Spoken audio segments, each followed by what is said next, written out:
이낙연 국무총리가 오늘 2박 3일의 일정으로 일본을 방문해 오후에 일왕 즉위식에 참석하고 모레 아베 총리와 공식 면담할 예정입니다. 문재인 대통령은 이 총리를 통해 아베 총리에게 메시지를 전할 예정인데 얼어붙은 두 나라 관계를 푸는 전환점이 마련될지 주목됩니다. 어젯밤 경기도 연천군 전고급 지방도로에서 승용차 석 대가 잇따라 충돌했습니다. 이 사고로 중사 1명과 하사 3명이 숨지고 다른 2명이 다쳤습니다. 박근혜 전 대통령 탄핵 정국 때 계엄령 발동을 검토했던 국군 기무사 문건을 처음 공개한 군인권센터가 원본을 입수했다며 새 문건을 공개했습니다.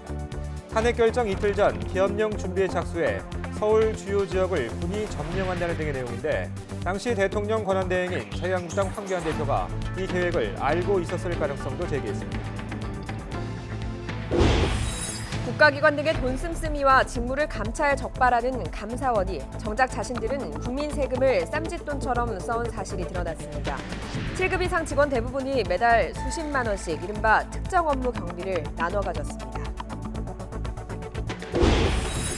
검찰의 구속영장 청구에 대해 조국 전 장관의 부인 정경심 교수 측은 혐의 대부분이 오해에서 비롯됐다며 영장심사에서 명확히 해명하겠다고 밝혔습니다. 영장 발부 여부에 따라 폭폭동이 불가피해 보입니다.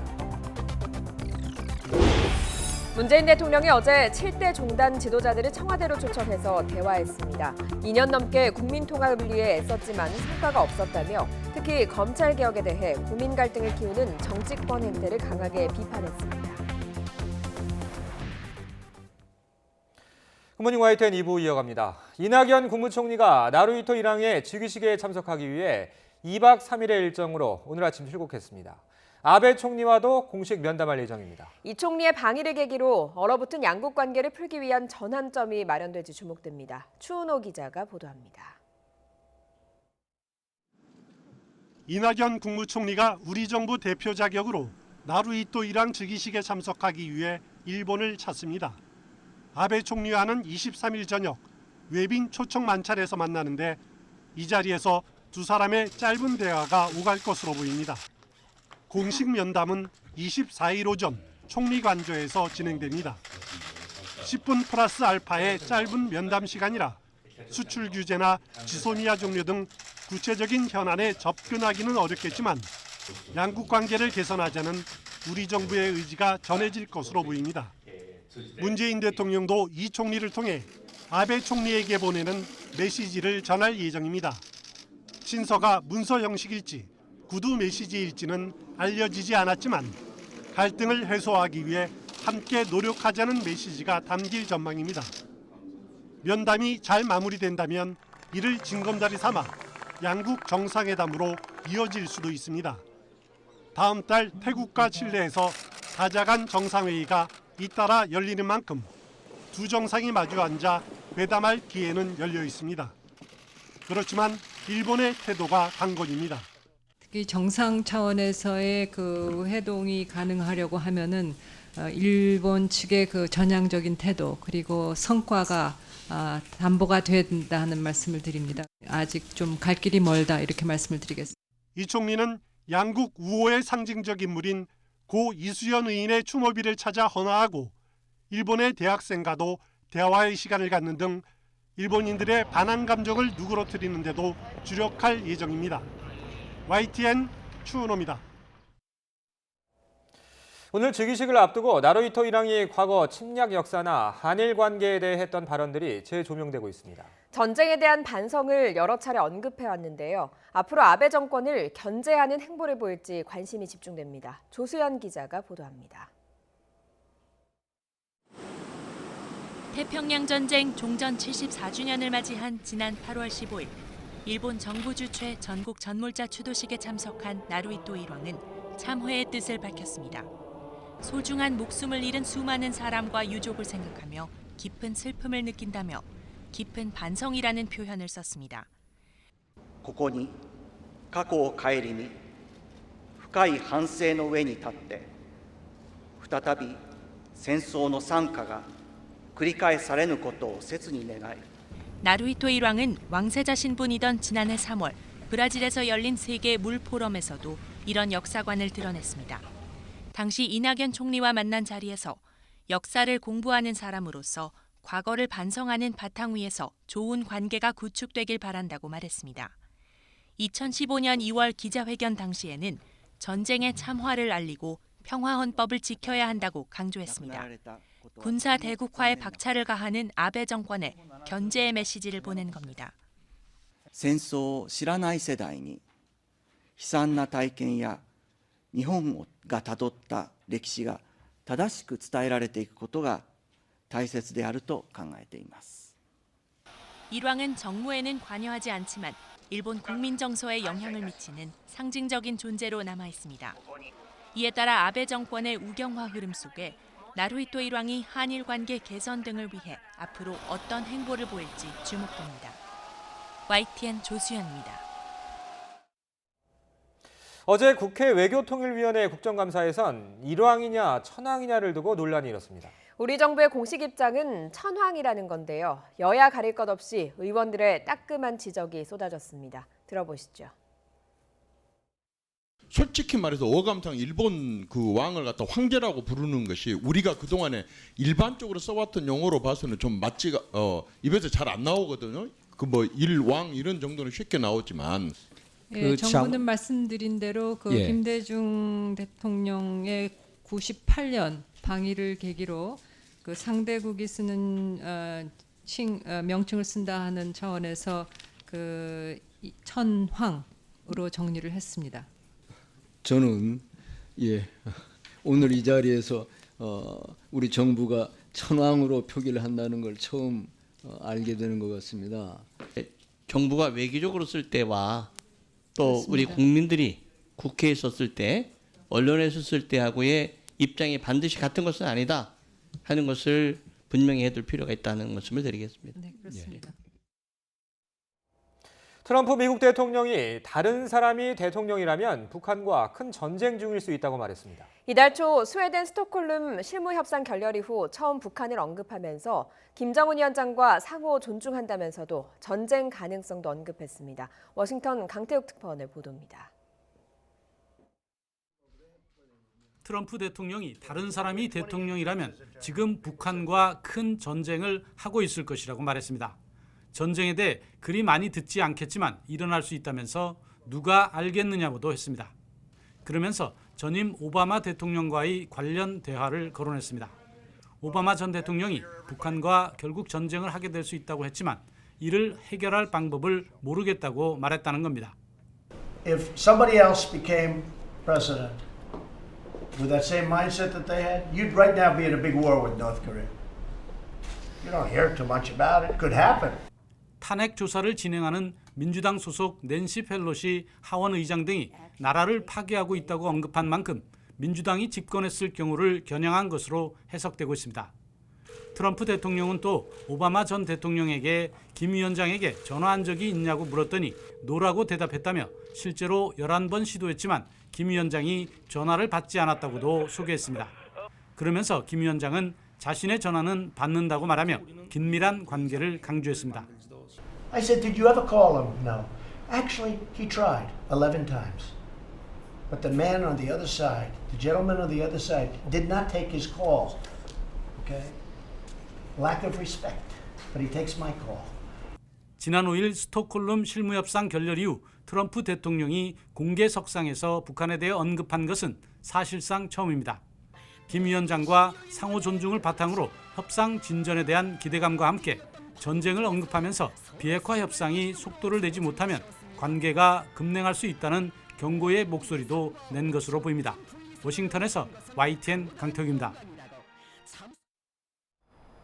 요즘 아침과 낮의 기온차가 널뛰듯 기온차가 크게 벌어지고 있습니다.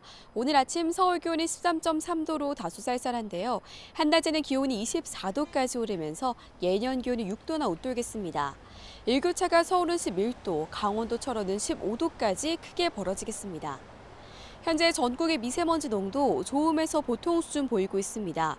당초 우려했던 황사가 우리나라에 영향을 주지 않고 깨끗한 동풍이 불면서 대기 정체가 해소됐기 때문인데요.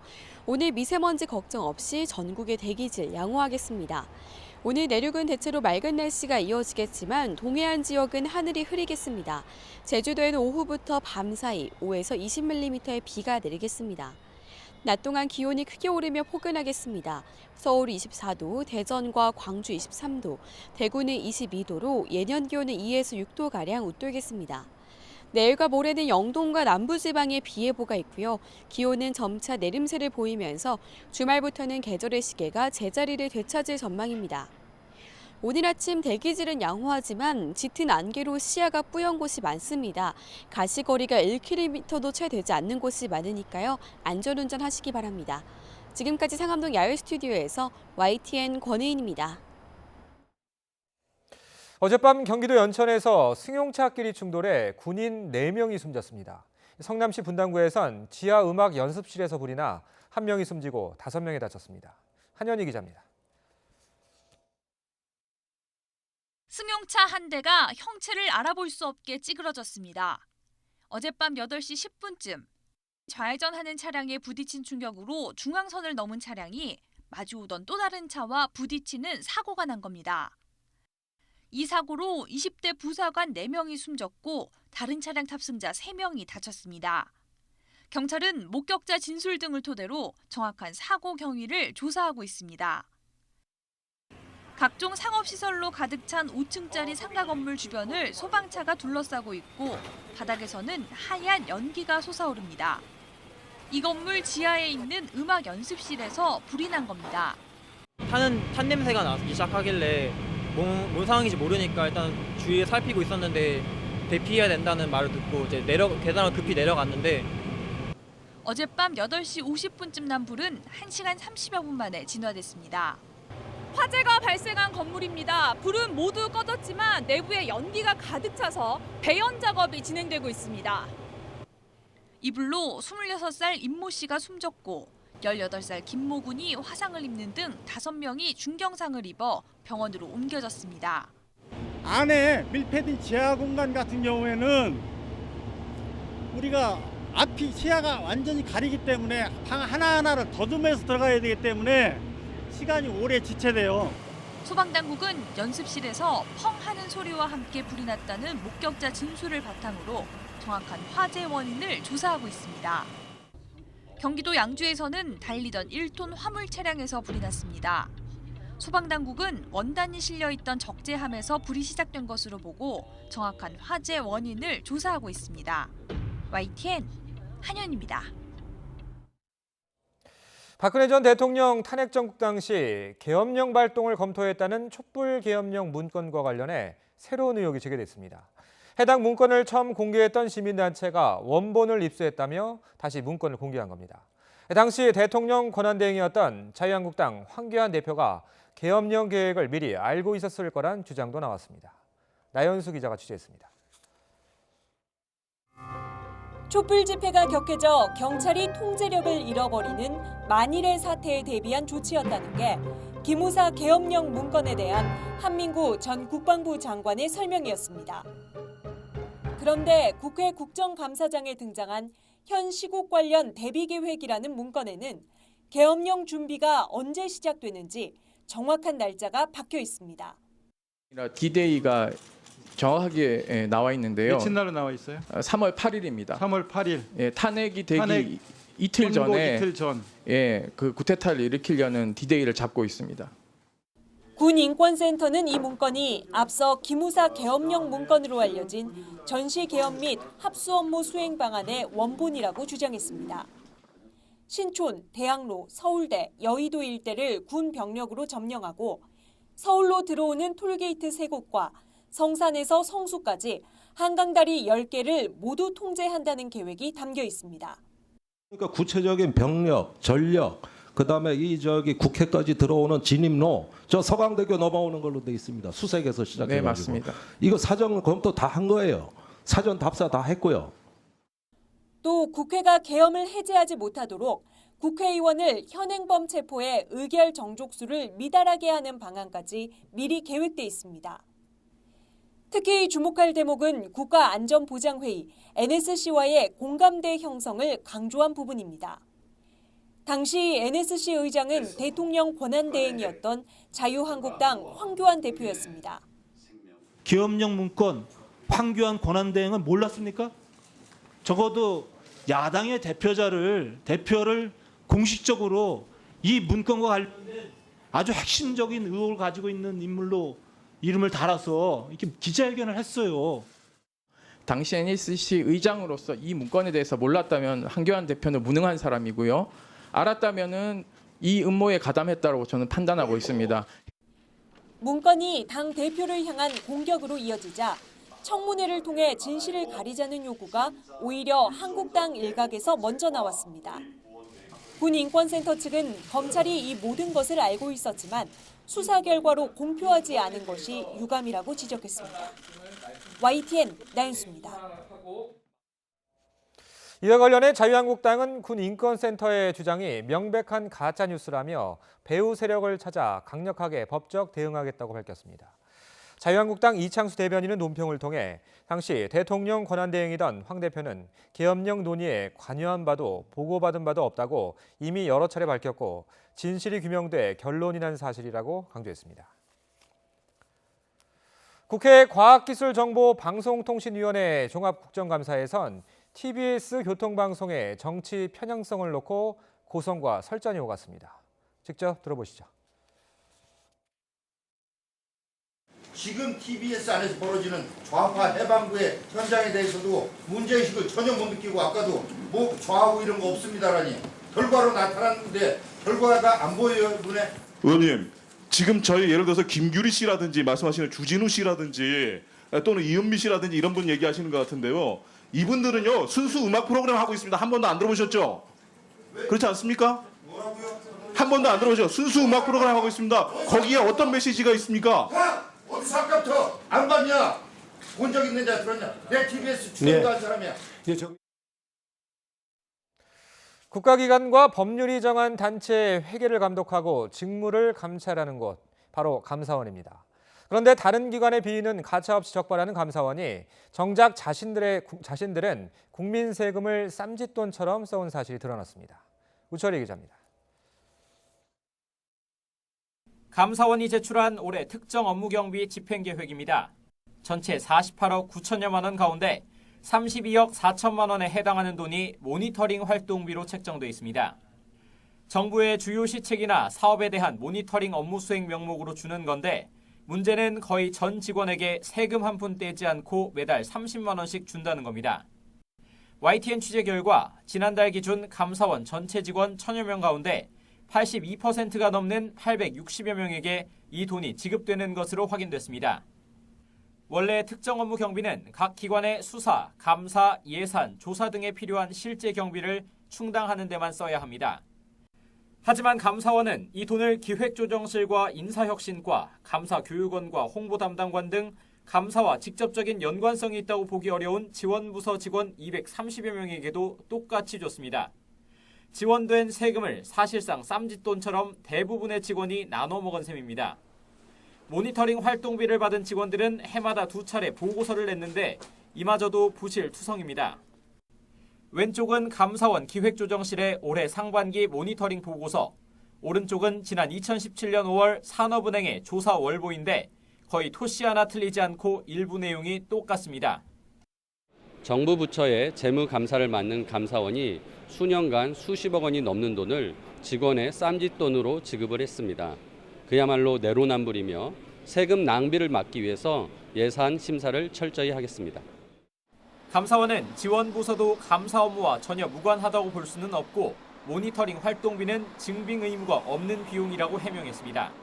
감사원은 지원부서 직원도 감사 사항 및 문제점 발굴 등 감사 관련 업무를 지속적으로 수행하고 있고 이는 예산 집행 지침에 따른 특정 업무 경비 지급 대상에 해당한다는 공직사회의 비위에는 엄정한 칼을 들이대는 감사원이 정작 제 식구에게는 국민 혈세로 온정을 베푼 것 아니냐는 지적은 피하기 어려워 보입니다. YTN 우철입니다. 전남대학교 병원에서 고위 간부들이 서로의 아들에 대해 높은 점수를 줘 합격시켰다는 이른바 품앗이 채용 의혹이 제기됐습니다. 국회 교육위원회 소속 더불어민주당 박용진 의원은 교육부 등을 상대로 한 종합국정감사에서 전남대병원 사무국장과 당시 총무과장이 지난해와 올해 각각 채용 면접관으로 참여해 서로의 아들에게 최고점을 줘 합격시켰다고 지적했습니다. 박 의원은 이들 간부의 높은 점수로 아들의 합격 당락에 큰 영향을 미친 사실을 확인했다며 채용 비리 의혹에 아들뿐 아니라 아들의 여자친구까지 포함돼 있어 문제가 심각하다고 질타했습니다.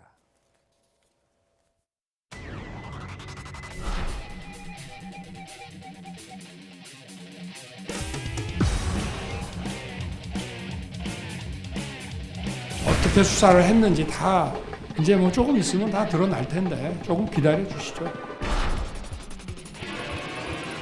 사실 평상시에도 심각한 두통과 어지럼증으로 고통받고 있었어요. 근데 며칠 전에 뇌경색과 뇌종양 진단을 받았어요.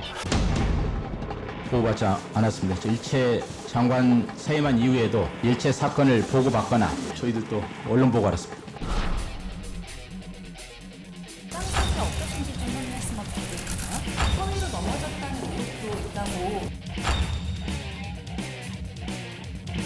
모든 법관들은 그 헌법 정신에 따라서 독립해서 재판을 하기 위해서 노력하고 있다는 점을 말씀드립니다. 저는 뭐 그런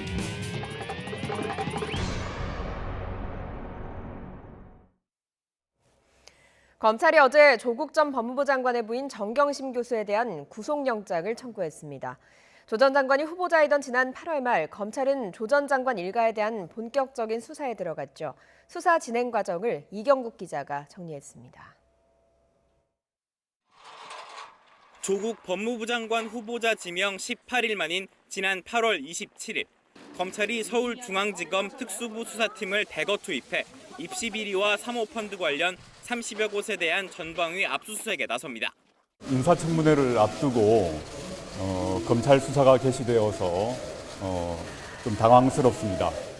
후보자였던 조 전 장관이 기자간담회에서 반박에 나섰지만 검찰은 예상을 뒤엎고 인사청문회 당일 조사도 없이 부인 정경심 교수를 표창장 위조 혐의로 전격 기소합니다. 장관 임명 이후에도 검찰은 수사 속도를 늦추지 않았습니다. 사모펀드 의혹의 핵심 인물인 조 전 장관의 오촌 조카가 해외로 도피했다가 귀국 직후 체포돼 구속됐고 입시 의혹의 당사자인 딸 조민 씨도 검찰에 잇따라 불려나왔습니다. 수사 착수 27일 만에 검찰은 헌정사상 처음으로 법무부 수장이던 조 전 장관의 자택 압수수색에 나섰습니다. 강제 수사를 경험한 국민들의 심정을 절실하게 느끼고 있습니다. 그러나 11시간 압수수색 등 과잉 수사 논란이 커졌고 이후 검찰 개혁을 요구하는 목소리가 주말마다 서초동 일대를 뒤덮었습니다. 정치 검찰 공수처를 조국 전 장관 이슈가 전국을 뒤덮은 가운데 지난 3일 의혹의 중심에선 부인 정경심 교수가 처음 비공개 소환되며 수사는 정점을 향합니다. 정 교수는 SNS 등을 통해 검찰 수사와 언론 보도에 대한 반격에 나섰고 딸 조민 씨가 직접 라디오 방송에 나서 의혹 전부를 부인했습니다. 어머니가 수사를 받고 있는 저를 보호하려고 자신이 하지도 않은 그런 일들도 다 했다고 할 수도 있다고 많이 합니다. 조 전 장관 부부의 자산 관리인도 유튜브 생방송을 통해 정 교수가 오촌 조카에게 속은 것이라며 반박에 나서기도 했습니다. 불쏘시개 역할을 다했다며 결국 장관이 사퇴한 뒤 검찰 수사는 정 교수 구속영장을 검토하며 막바지를 향합니다. 정 교수를 상대로 6차례에 걸쳐 관련 의혹들을 추궁한 검찰은 정 교수 건강 문제를 둘러싼 공방 속에 지난 17일 7번째 조사를 마무리했습니다. 결국 수사 착수 2달 만에 검찰이 정 교수에 대해 영장을 청구하면서 법원의 판단이 조국 일가 수사의 최대 분수령이 될 전망입니다. YTN 이경국입니다. 검찰은 정경심 교수에 대해서 자녀 입시 비리와 사모펀드 증거인멸과 관련한 11개의 혐의를 적용했습니다. 영장 심사는 이르면 내일쯤 진행될 것으로 보입니다. 결과에 따라서 윤석열 총장이 이끄는 검찰과 정치권 모두 후폭풍이 거셀 것으로 보입니다. 전준형 기자입니다. 정경심 교수는 7차례 검찰에 출석해 자신과 관련한 혐의를 대부분 부인했습니다. 조국 전 장관과 딸도 직접 나서 입시 부정이나 사모펀드 관여 의혹은 사실이 아니라고 해명했습니다. 저는 봉사활동이나 인턴을 하고 나서 받은 것을 학교에다가 제출했습니다. 위조를 한 적도 없습니다. 제 처가 투자를 했지만 그 펀드 회사가 어디에 무슨 투자를 했는지 자체는 일절 모르고 있었다는 것이고, 최근에 뇌종양 진단을 받는 등 정 교수 건강 상태가 크게 나빠진 상황에서 검찰이 신병 확보에 나서자 변호인단도 적극 대응에 나섰습니다. 우선 검찰이 적시한 구속영장 혐의는 입시 문제와 사모펀드라는 두 가지 의혹을 11개 범죄 사실로 나눴을 뿐이라며 평가절하했습니다. 근본적 사실관계에 오해가 있는 것에 불과하다며 법원에서 명확하게 해명하겠다고 밝혔습니다. 검찰이 정 교수의 뇌종양 진단 등에 대해 의문을 제기한 데 대해서도 CT와 MRI 영상, 진단서 등을 추가로 제출했다고 덧붙였습니다. 정 교수에 대한 구속영장이 발부되면 법원도 혐의의 중대성을 인정하게 돼 그동안 정 교수 측이 내놓은 해명의 진실성이 근본부터 흔들릴 가능성이 큽니다. 서로 법정 밖에서 법정 밖 논쟁으로 또 비화되기 때문에 모든 건 법정 안에서 이루어지는 게 바람직하다. 반대로 정 교수에 대한 영장이 기각될 경우 과잉 수사라는 비판 여론에 힘이 실리고 검찰 개혁은 물론 윤석열 총장의 책임론이 거세질 수 있습니다. 이런 종류 사건은 제 승인과 결심 없이는 할 수가 없죠. 총장이 궁극적으로 승인하고 결심할 때 수사가 진행이 되는 거기 때문에. 정 교수에 대한 구속영장 청구로 양측의 진실 공방은 이제 법원의 손으로 넘어갔습니다. 영장심사 결과에 따라 수사가 탄력을 받을지 사실상 종결 수순을 밟을지도 결정될 것으로 보여 관심이 집중되고 있습니다. YTN 전준영입니다. 문재인 대통령이 어제 7대 종단 지도자들을 만났습니다. 2년 넘게 국민 통합을 위해 애썼지만 성과가 없었다면서 특히 검찰개혁과 관련해 국민적 갈등을 더 키우고 있는 정치권의 행태를 강한 어조로 비판했습니다. 김영수 기자의 보도입니다. 문재인 대통령이 7대 종단 지도자들을 8개월 만에 청와대로 초청했습니다. 노영민 비서실장이 특사 자격으로 인도네시아 대통령 취임식에 다녀온 직후여서 아세안 국가들의 민주주의를 놓고 대화를 시작했습니다. 민주주의도 발전하고 있고 국민들하고 소통 이런 면에서도 아주 빠르게 발전하고 있는 것 같습니다. 문 대통령은 집권 후 2년 넘게 협치를 위해 노력했지만 국민 통합에는 별다른 성과가 없었다는 점을 인정했습니다. 최근 서초동과 광화문 집회에 대해 국론 분열이 아니라고 언급한 것에 대한 일부 비판적 목소리를 수용한 것으로 보입니다. 협치를 위한 노력을 하기도 하고 또 말한 분야에서 통합적인 그런 정책을 시행하면서 나름대로 노력을 해왔지만 그러나 뭐 이렇게 크게 그렇게 뭐 진척이 없는 것 같습니다. 그렇지만 정치권의 책임은 분명하게 짚었습니다. 공수처 설치를 포함해 검찰 개혁이 필요하다는 국민적 공감대가 있는데도 정치권이 공방을 통해 갈등 요인으로 만들고 있다는 겁니다. 야당의 검찰개혁 법안 반대에 대한 비판으로 해석되는데 총선을 앞두고 갈등은 더 커질 것으로 우려했습니다. 정치적 갈등은 곧바로 또 국민들 사이의 갈등으로 더 증폭될 그런 맞은 가능성도 있다고 생각이 됩니다. 문 대통령은 이어 공정사회에 대한 국민의 요구가 합법적인 제도 속에 있는 불공정까지 없애달라는 수준이라는 점을 이번에 알게 된 것은 소중한 기회였다고 의미를 부여했습니다. 종교 지도자들은 공정한 사회를 만드는 과정에 좌고우면하지 말라며 힘을 보태겠다고 화답했습니다. 가장 공정한 사회로 만들어 가겠다는 의지가 확고하시다면 부디 흔들림 없이 그 길을 더욱 힘차게 걸어가시라는 당부의 말씀을 드리고자 합니다. 조국 전 장관 사퇴 이후 처음으로 사회 원로들을 만난 문 대통령은 국민 통합을 이루고 공정사회를 만들겠다는 의지를 거듭 강조하면서 오히려 갈등을 키우는 정치권의 행태를 정면으로 비판했습니다. YTN 김영수입니다.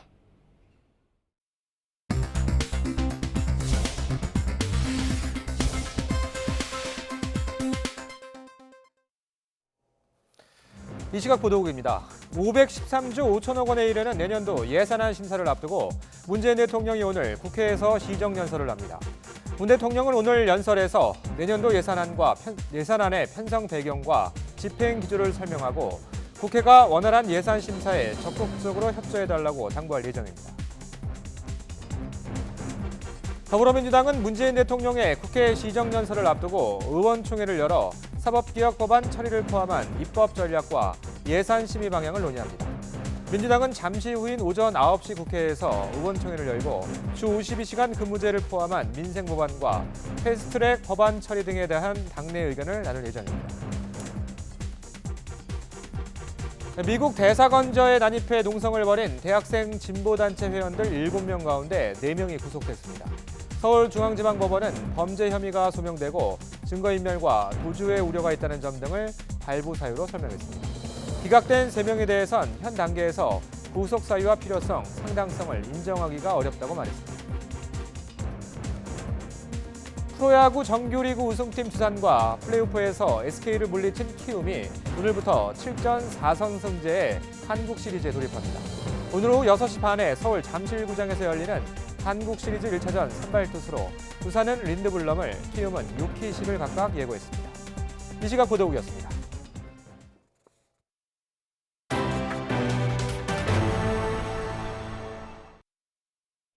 최근 강력한 태풍이 일본을 강타했죠. 일본 수도권 일대 주요 관광지들도 초토화되다시피 했습니다. 불매운동으로 한국인 관광객도 급감한 상황이어서 경제적 타격이 만만치 않을 것으로 보입니다. 도쿄 황보연 특파원입니다. 태풍 하기비스가 강타한 후지산 근처 온천 관광지 하코네는 그야말로 쑥대밭으로 변했습니다. 산 정상으로 이어진 철길은 쏟아져 내린 돌과 나무들로 흔적도 없이 사라졌습니다. 土砂の流出、電柱の崩壊、それによりまして線路がもう全くない状態になっております。 산사태로 급수관이 파손되면서 온천 관광 시설에는 온천물이 끊겼습니다. 治ってほしいなという願望はあります。 지난해 찾은 관광객은 2천만 명이나 됐지만 지금은 그저 옛날 얘기일 뿐입니다. これだけ人がいないっていうのが私がお店に入って33年になるんですけど、今までしたことない。 단풍철 명소인 도쿄 근처 다카오산에도 무너지고 깨진 곳이 부지기수입니다. 탁 트인 바다와 풍부한 해산물로 외국인 관광객들에게 인기였던 도쿄만 일대는 거대한 쓰레기장이 됐습니다. ここにある船は漁に出られない。出られないです。こういう細かいゴミを吸い込んじゃってエンジンもかけられないですよね。 동북지방 산속 계곡 주위에 몰려있는 주요 관광지에는 가고 싶어도 갈 수 없는 상황. 120곳이 넘는 강둑이 터져 길이 끊기고 물에 잠겼던 신칸센이 여전히 움직이지 못하고 있기 때문입니다. 일본 불매운동 여파로 방일 한국인 관광객이 급감하는 가운데 지난달 일본의 한국 수출액은 15.9%나 줄어 감소폭이 한 달 전보다 2배 가까이 확대됐습니다. 여기에 설상가상으로 관광 인프라까지 초토화되면서 일본이 입는 경제적 타격은 더욱 확대될 가능성이 커 보입니다. 도쿄에서 YTN 황보연입니다. 국내 전자여권 표지는 일본산입니다. 일본의 한 기업이 수년째 독점 공급하고 있는데요. 국산화가 시도되긴 했지만 사실상 납품이 무산되면서 한동안 일본 제품을 사용할 수밖에 없는 상황입니다. 이상곤 기자가 취재했습니다. 대한민국 전자여권 표지에는 개인정보 등을 암호화한 전자칩과 안테나 등이 들어갑니다. 여권 보안의 핵심 소재인데 지난 2012년부터 일본의 한 기업이 만든 제품만 사용되고 있습니다. 국내의 한 중소기업이 3년 전부터 단수여권 등 5% 정도의 물량을 공급하는 우선협상 대상자로 선정됐지만 납품은 이루어진 적이 없습니다. 한국조폐공사가 진행한 적합성 시험에서 부적합 판정을 받았기 때문입니다. 국내 업체는 조폐공사가 일본 제품을 기준으로 적합성 시험을 진행해 문제가 있다고 주장합니다. 자신들이 만든 여권 표지가 공인된 시험기관에서 보안성과 기술 규격을 충족했음에도 조폐공사의 적합성 평가 기준을 제대로 안내받지 못해 차별을 당했다고 말했습니다. 이번에 조폐공사의 불공정한 제조업 합성 시험으로 인해서 해외 진출 및 전자여권 국산화 등을 포기해야 되는 상황으로 내몰리고 있는 상황입니다. 해당 업체는 전자여권 표지 국산화를 위해 40억 원을 투입해 장비를 도입하고 기술을 개발해 왔습니다. 한국조폐공사는 절차상 문제가 없다고 해명했습니다. 국내 제품의 품질이 기존 일본 것보다 성능이 뛰어나거나 동등해야 하지만 그렇지 않았다는 겁니다. 또 수차례 개선 기회가 제공됐는데도 일부 시험을 통과하지 못해 국내 기업이 개발했다고 하더라도 사용할 수 없다고 설명했습니다. 전자여권은 10년 동안 품질이 보증이 돼야 되고 해외에서 우리 국민의 신분상, 재산상 안전을 지킬 수 있는 유일한 수단입니다. 그렇기 때문에 저희는 엄격하게 규정된 절차에 의해서 입찰을 진행하고 품질 시험을 진행하였습니다.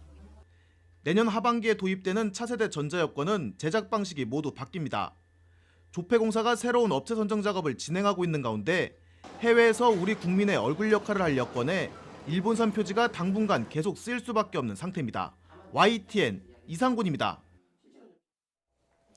해외에서 변종 대마를 흡연하고 밀반입한 혐의를 받는 홍정욱 전 한나라당 의원의 딸이 불구속 상태로 재판에 넘겨졌습니다. 인천지방검찰청은 마약류 관리에 관한 법률 위반 혐의로 홍 전 의원의 딸 홍모 양을 불구속 기소했습니다. 홍 양은 지난달 27일 미국 하와이 호놀룰루 공항에서 여객기를 타고 인천공항으로 입국하다 변종 마약인 액상대마 카트리지 등을 밀반입하고 여러 차례 이를 흡연한 혐의 등을 받고 있습니다. 전북 익산에서 여고생 2명이 여중생 1명을 무차별적으로 폭행하는 영상이 공개돼 파문이 일고 있습니다. 자신들의 험담을 하고 다닌 게 이유였습니다. 나연호 기자가 취재했습니다.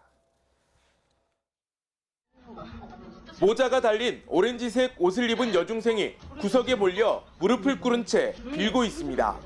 그 앞에 선 여학생은 겁에 질린 여중생 뺨을 세차게 때립니다.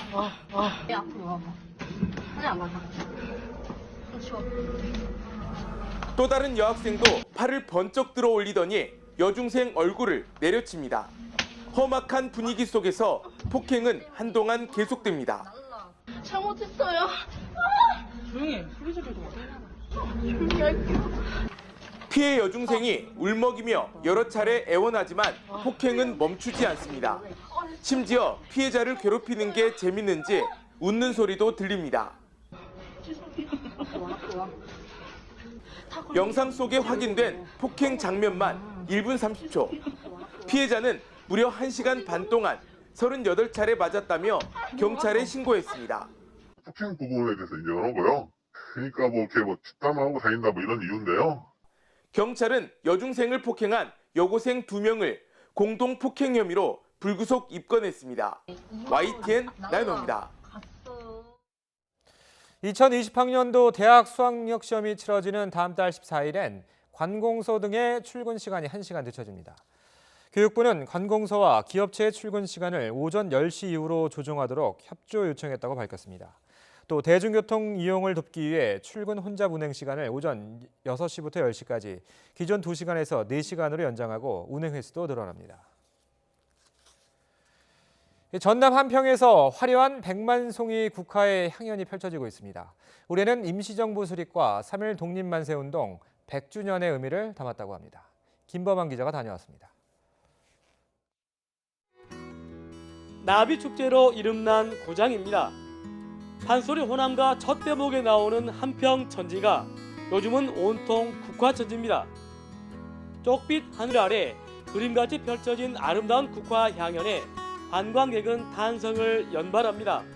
너무 청영색색의 그 색깔의 국화들이 온천지를 뒤덮은 것 같아요. 향기가 은은하게 오는 게 벌써 한평에 그 딱 들어오면서 국화 향기를 맡으니까 가을 냄새가 물씬 풍겨요. 국향대교를 지나면 화려한 국화옷을 입은 백범 김구 선생의 동상이 나타납니다. 바로 뒤에는 높이 14m에 이르는 실물 크기의 독립문도 재현됐습니다. 임시정부의 국무위원을 지낸 일강 김철 선생을 배출한 고장인 만큼 국화장식 조형물에 독립혼을 담았습니다. 최초로 야광 개방을 실시하면서 실물 크기의 독립문과 백범 김구상 등 다양한 기획 작품들을 야간에도 즐길 수 있습니다. 밤 9시까지 시행되는 야간 개방은 직장인들이 평일에도 찾을 수 있도록 마련되었습니다.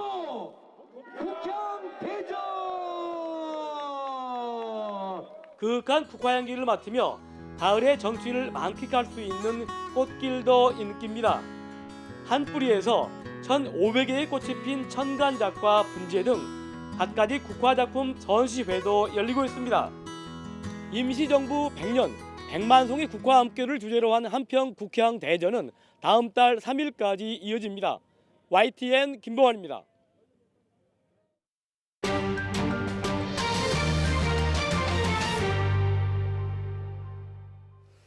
트럼프 미국 대통령이 중국과 무역 협상이 잘 진행되고 있다며 2단계 협상을 거론하며 무역 전쟁의 종지부를 찍을 합의 가능성을 긍정적으로 언급했습니다. 트럼프 대통령은 현지 시각 21일 강요 회의 자리에서 무역 협상에서 압박해온 미국산 농산물 구매와 관련해 중국이 구매를 시작했다며 더 많은 것을 원한다고 말했습니다. 트럼프 대통령은 2단계 협상 전망에 대해서도 2단계 문제들은 여러 면에서 1단계보다 해결하기가 훨씬 더 쉬울 것이라고 말했습니다. 보리스 존슨 영국 총리가 하원에서 새 브렉시트 합의안에 대한 표결을 다시 추진했지만 이번에는 하원 의장의 거부로 무산됐습니다.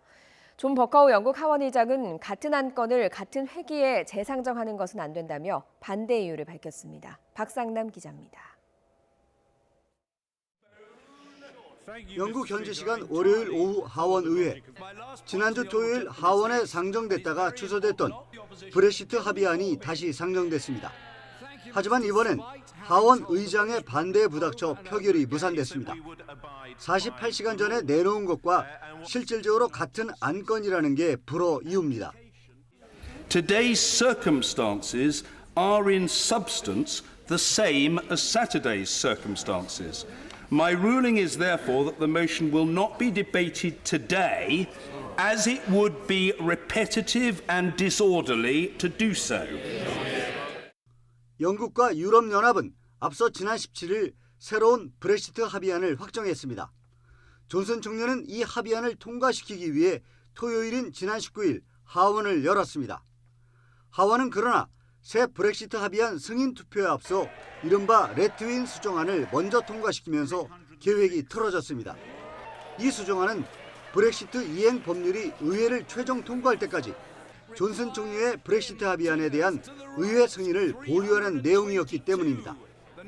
총리실 대변인은 월요일 버커우 하원 의장이 승인 투표를 막은 데 대해 총리가 실망했다고 밝히고 하지만 정부가 곧바로 EU 탈퇴협정 법안을 상정할 것이라고 밝혔습니다.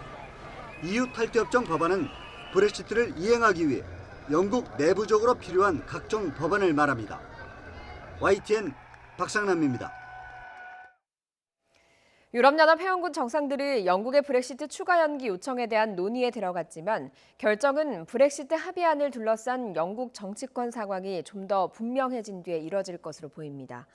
현지 시각 21일 미국 정치 전문 매체 폴리티코 유럽판과 영국 일간 가디언 등에 따르면 EU 27개국 정상들은 보리스 존슨 영국 총리의 브렉시트 연기 요청을 논의하고는 있지만 즉각적인 결정은 내리지 않고 있습니다.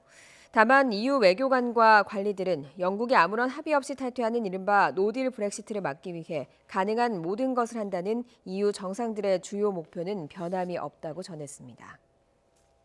미국 국방부가 시리아 북동부의 일부 미군 병력을 계속 주둔시키는 방안을 검토 중이라고 MBC 방송과 로이터 통신 등 미국 언론이 보도했습니다.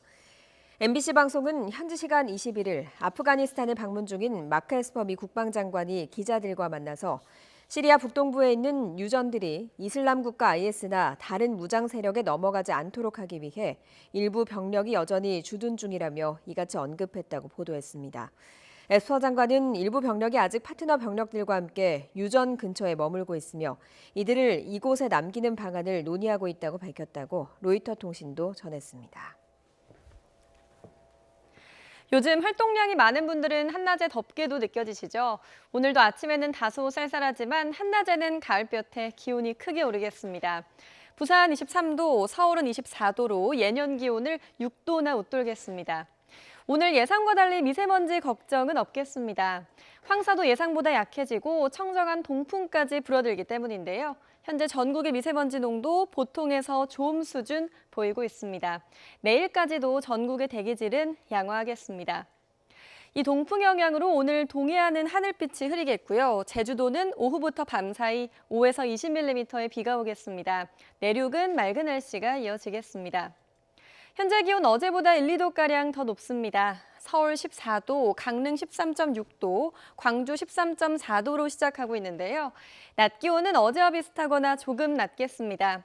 서울 24도, 강릉 22도, 포항 21도, 부산 23도가 예상됩니다.